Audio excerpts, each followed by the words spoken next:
Alright, folks, what up, though? This is a little bit of a more preliminary work. I said a few videos ago that I wanted to get into John 20, and I still don't feel comfortable with jumping into what I'm trying to say about John 20 without some more preliminary work. So we talked about Leviticus 17 recently, and also Genesis 22. I also want to talk about Leviticus 16 when I get into John 20.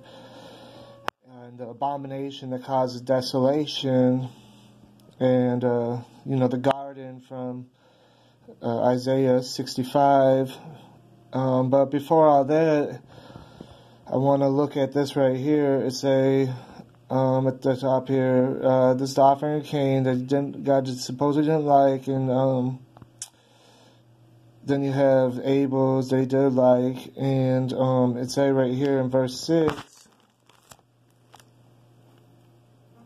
Why are you angry? So why are you angry? So that was his problem. It wasn't like a premeditated thing where he was lying in wait. I don't see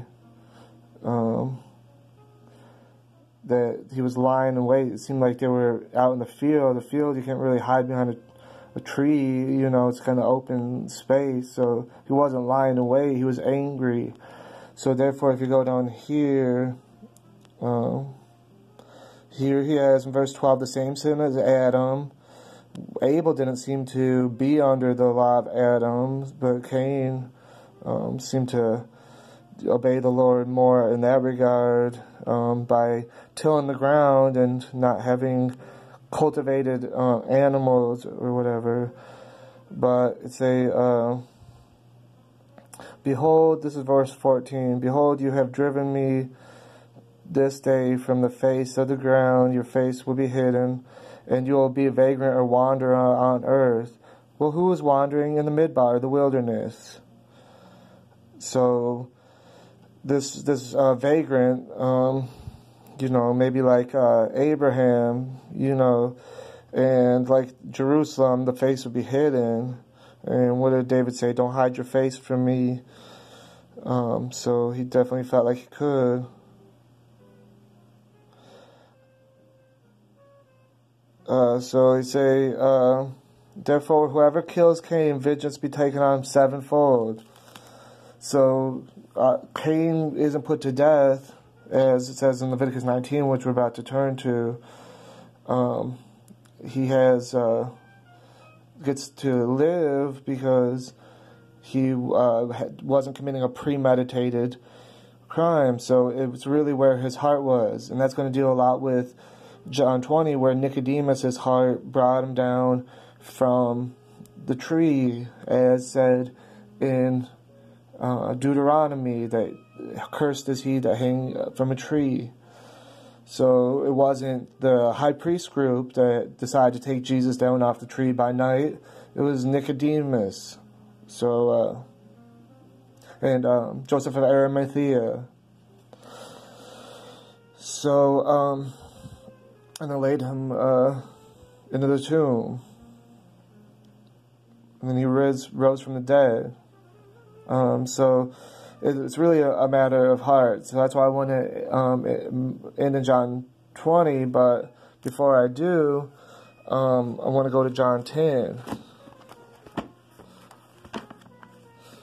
So we can see what John the Beloved is saying.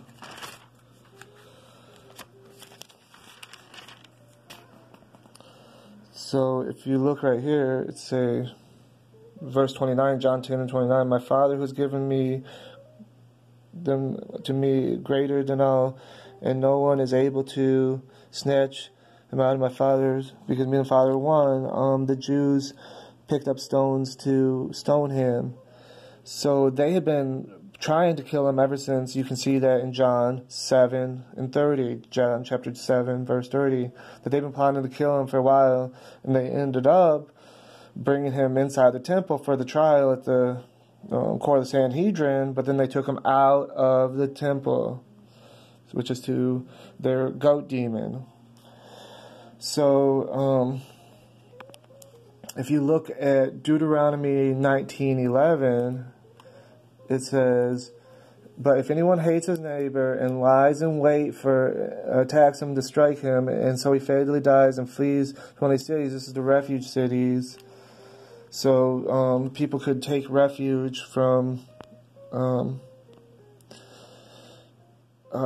being put to death by the family of the person to be avenged or whatever. They could take refuge, except if they lie in wait, is what it says. So if they lie in wait, like they did to Jesus, then they committed that sin. And, then they would have to be put to death. They wouldn't get to take a refuge city. And why they put Jesus to death? Because it says in your law, which I mean Psalms, that ye are God. So what they accuse Jesus of, Jesus is saying, you too are guilty of. So he literally died for their sins. So,